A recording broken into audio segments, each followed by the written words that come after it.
guys, thanks for checking out my channel. My name is Chuck, and today we're going to install a Nintendo 64 emulator. Now, I know we've been doing a lot of these installing emulator videos to get me caught back up to where I was installed previous to my upgrade. I promise we're almost there. Also, I've had a couple requests for people asking about a Patreon page. Yes, I did set one up. If you go to Patreon and you go to /Mavericks Arcade, you will find me, and if you choose to give me some support, I appreciate the love. It's not necessary, but again, it will help with making better projects going forward. Having a little more money to spend on the technology and so forth will definitely help. But again, no obligation. So the first thing we're going to do is we're going to jump over to the arcade and capture. No, arcade capture and face cam. Yes, last time I got the wrong window. This time I got it right. All right. So I've already moved the ROMs over. Again, with the new organization that I'm using. So we'll go down to the E drive and you'll see under ROMs, I made a folder called Nintendo 64. And here's all my ROMs for Nintendo 64. Now let's go to the apps. We're going to go to emulators. When I say the apps, I meant the apps drive, the D drive.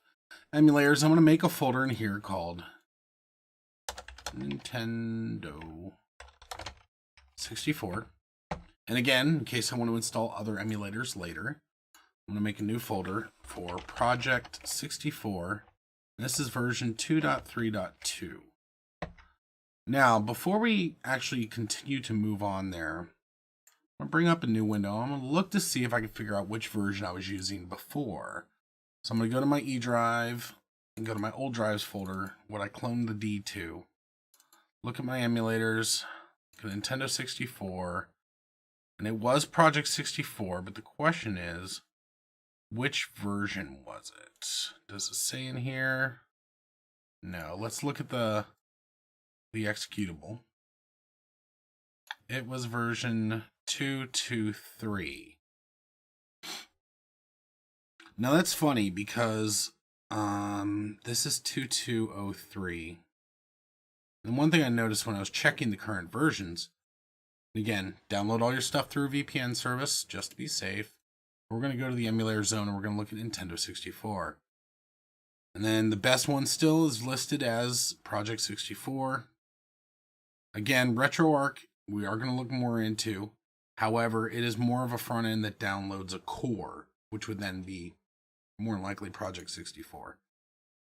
Now, one thing to note on this site is it is saying that previous versions of 2X were noted to have bundled malware with them, that the latest version is supposedly safe. So you see the newest version is 232, and the one we had was 223. So the one I previously had may have had malware in it. I do not know. But we're going to go ahead and see if my Malwarebytes flips out about this.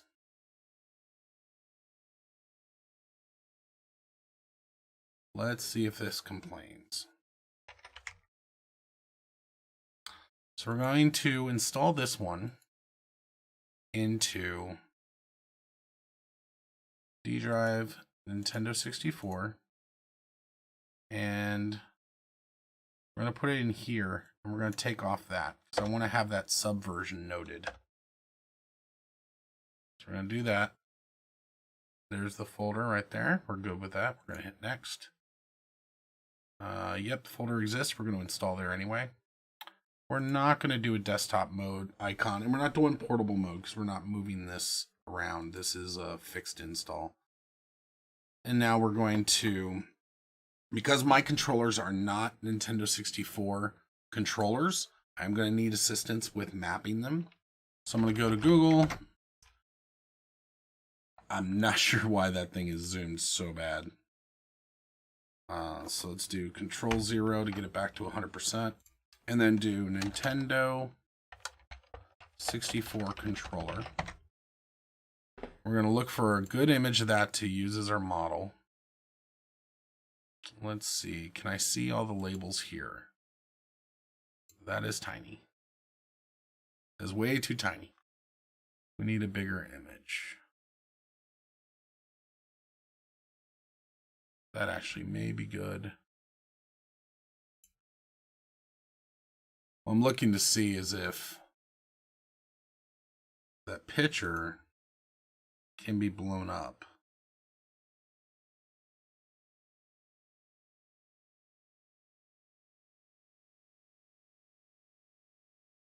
Oh, too slow.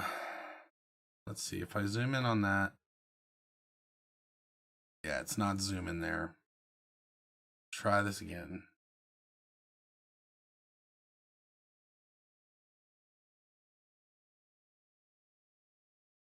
Okay.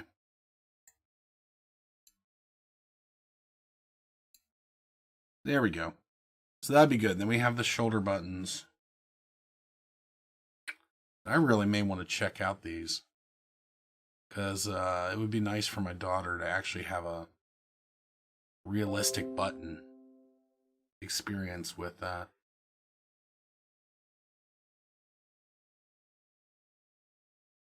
Oh.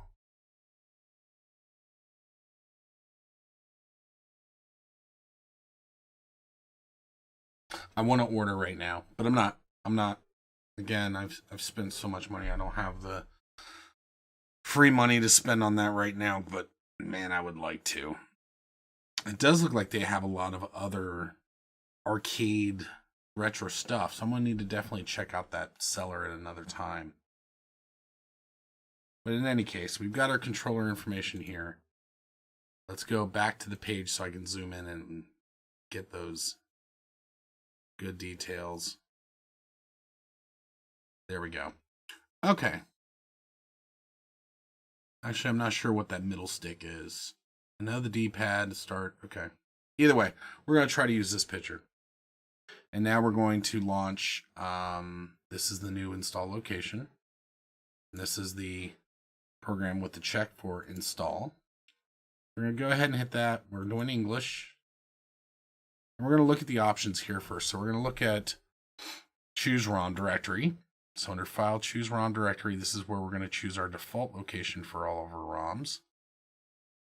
We're going to choose E, ROMs, Nintendo 64. And therefore, it's populating the menu right here. Now, the one thing that is kind of a pain here, and I'm not sure, because each of the games have configurations sometimes that you may need to make adjustments for certain games. So let's do this. Let's look at the old location where I had it before and see if there was configurations for separate games in here.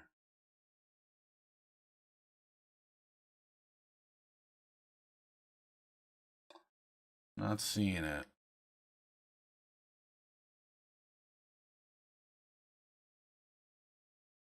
I'm thinking we're just going to have to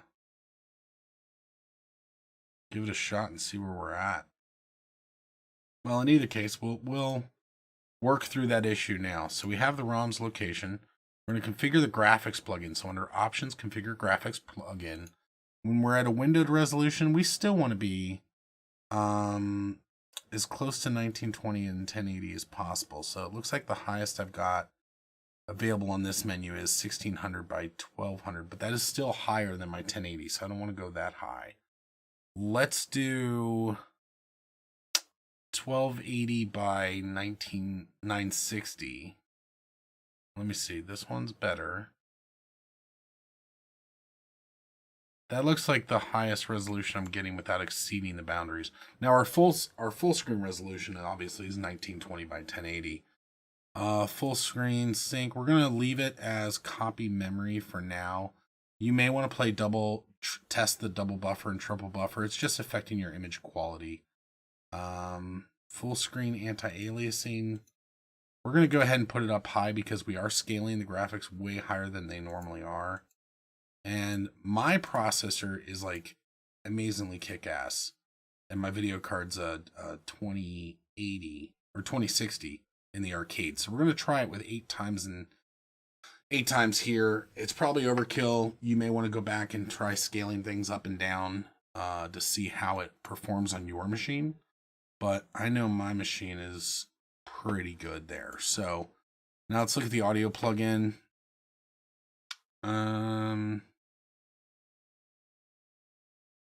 Doesn't look like anything important there for me. A controller plugin. Actually, it's going to load up, but before we do the controller, let's go back and look at the rest of the settings here. So when the emulation window is not active, so another window has been brought into focus, we do want it to pause. We want to enter full screen mode when loading a ROM. So when we choose a game, we want it to automatically flip to full screen for us. Disable screensaver. Yeah, that's probably a good idea. We're going to unhide advanced settings because we want to see what they have. Start the emulator when the ROM is opened. Yep. Automatically compress save states. Yes. Debugger we don't need. Remember selected cheats. No. Check if a copy is already running, because you could actually run multiple copies. We do want to have it check and only run the one. Unique game save directory. That's interesting. I think that's so that each game uses its own memory card, I believe. Speed display, vertical interrupts per second. No, I'm not worried about speed if it feels right. We do not have the ROM path there. Directories. Besides the ROM folder, I'm good with leaving everything else the same. Now, keyboard shortcuts. We're going to the file, and we're going to make sure that the exit is set for detect key, and let's see if escape got grabbed. Yes, it did. So escape is our key to exit emulation altogether. And then we're looking for if there's a pause emulation option. Gabby, stop, please. Dara's decided now's the time to hop around, even though she saw it. Recording. Configure graphics plugins. We don't need any of that right there. It does not look like there's a pause option. We would need to do pause from the controller through the normal methods. Looks like these plugins. Now these are the ones that you have to play with per video game, which gets a little annoying. We're going to go ahead and hit OK here, and then we're going to go over to the arcade and actually configure the controllers. So let me go ahead and switch camera views here, and we'll go over there. All right, so for the controllers, we're again going to look at a combination. Because I have these spare monitors on this side, I'm going to move my picture over there. And that way I can see what's going on without blocking the view. So on the controller one, we're dealing with that one first. We're going to be using the PS2 style controllers for this because there's a lot of buttons on this system. Now we have the digital pad, that is this button here. And that is, we're going to hit up, and again, just to make sure we're consistent, the light needs to be on this, and on the second controller, I have mine set to off. And that's so that the button commands come out correctly. So again, I'm going to hit it up, and you can see now it's saying x-axis. Left, right, down. We're going to hit start here. And then we're going to look at the control over here. So A and B is the way it looks on the N64. And so we're going to go A. We're going to go B. And then for the left trigger, it's going to be this one. And then the right trigger is the one underneath. And the Z trigger is supposed to be the one that's underneath. So you had the shoulders, and then there was supposed to be one underneath. So actually I'm going to change it so that the left one is the top button. The right trigger is the top one. And then what would normally be underneath the middle is going to be this trigger here. Now, the up buttons we're going to use as this stick. Normally, they would be the yellow buttons on our example controller. However, that is not the placement of this joystick. Now, the reason why I'm considering getting the USB emulated N64 controllers is because obviously the games were designed with the feel of the controller in mind, and just having this type of controller wouldn't match the same experience. So definitely going to consider changing those out. Let's see, down here. Down, up, left, right. So this is the configuration we need. And then we're going to go to, we're going to save this profile. We're going to reopen it and set the second controller. So this one's now set. We're going to save this profile. And we're going to grab the keyboard and we're going to call this the Logitech controller.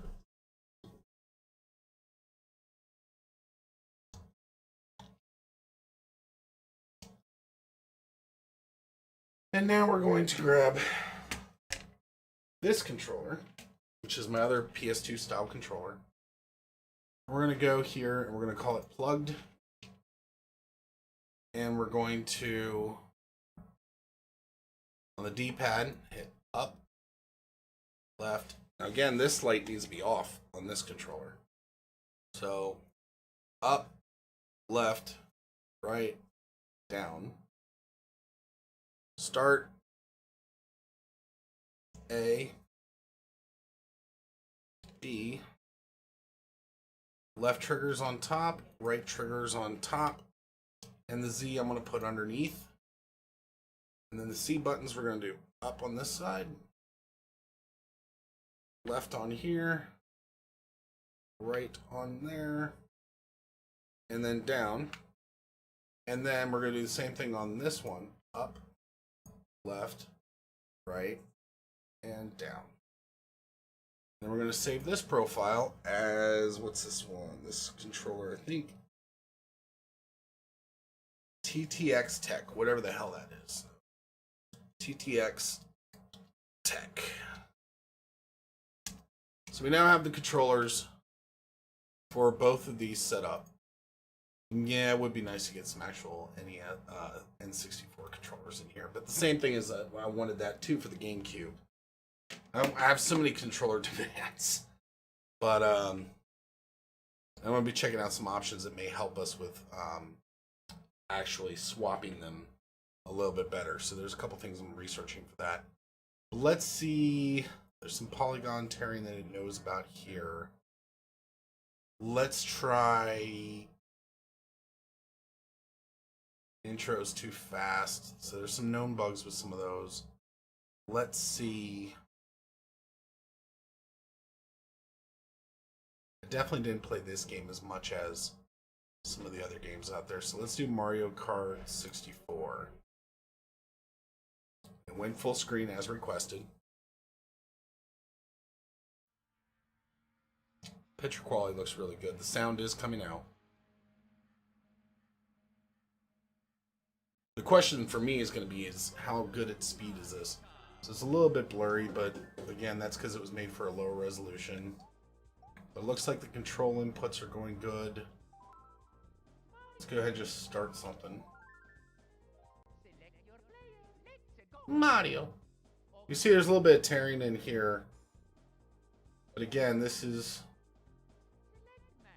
quite possibly just the expected outcome from this emulation. I'm not 100% sure on that.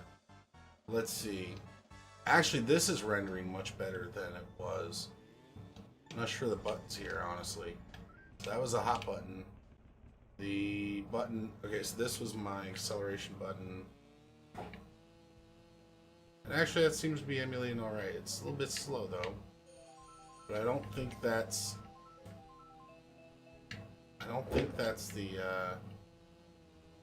engine that's that slow. I think it's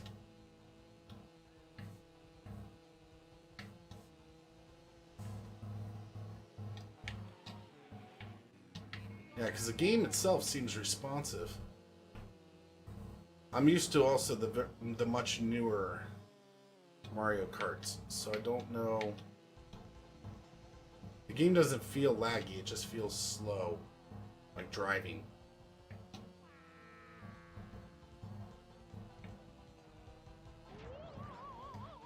Yeah, I think it's just quality of the game there.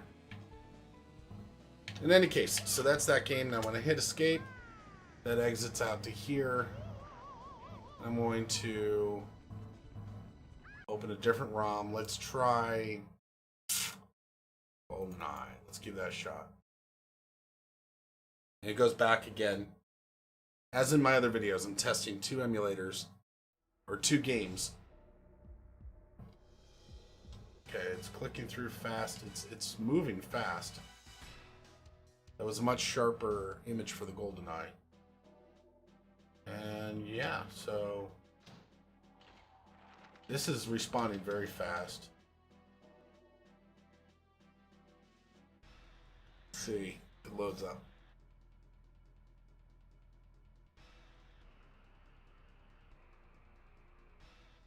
Go. Yeah, so you can see it's definitely much sharper at this resolution level. The upscaling is definitely working. It's just that the original textures are kind of crappy. Oh. Which button's my button? Oh, that's my shoot button. Oh, I suck. I suck at this. This probably is also one of those issues where my...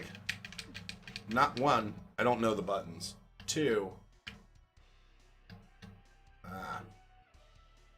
the other big issue is I don't know. So I'm missing a texture there. Okay, so this was a two-stick sort of deal. I'm missing my... totally misaiming here.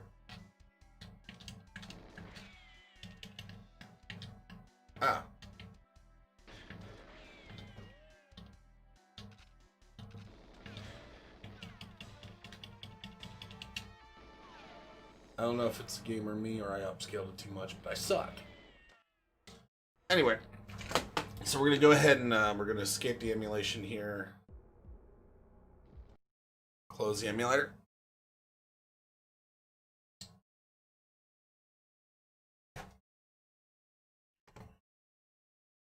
So again, that's the Nintendo 64 emulator. Pretty straightforward to install. Again, I'm definitely looking at possibly getting the controllers at some point in the future, but I'm more would be interested in like GameCube and the some of the other emulators. N64 I didn't play as much. I didn't care for that one as much as some of the other consoles. All the games to me seemed extremely 3D attempts. Like at the time I was playing 3D PC games. And in my opinion, they just kind of blew away what the N64 was doing at the time, because all the N64 games to me looked very similar.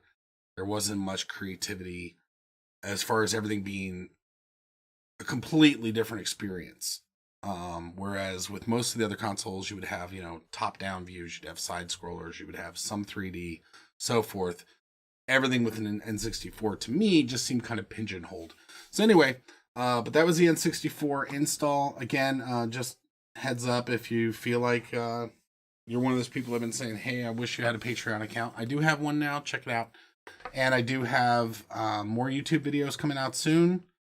I'm going to be expanding some projects very soon. And again, getting rid of these mountains very soon. So just kind of stay tuned. Make sure you've liked, subscribed, and turned on notifications. And we'll see you next time. Thanks again for watching. Thanks again for watching. If you haven't already, please click like on this video and subscribe to my channel for future updates. If you'd like to see more content, please check out the following locations. I primarily use YouTube to store the final versions of my how-to videos. Facebook is used for communication, including notices about upcoming videos, behind the scene photos, and occasional live streams assisting users with their own systems. I also stream on Twitch while recording these videos so you can see behind the scenes, machine setup, and of course the occasional bloopers. Check out these channels and let me know what you guys think. And as always, thanks again for watching.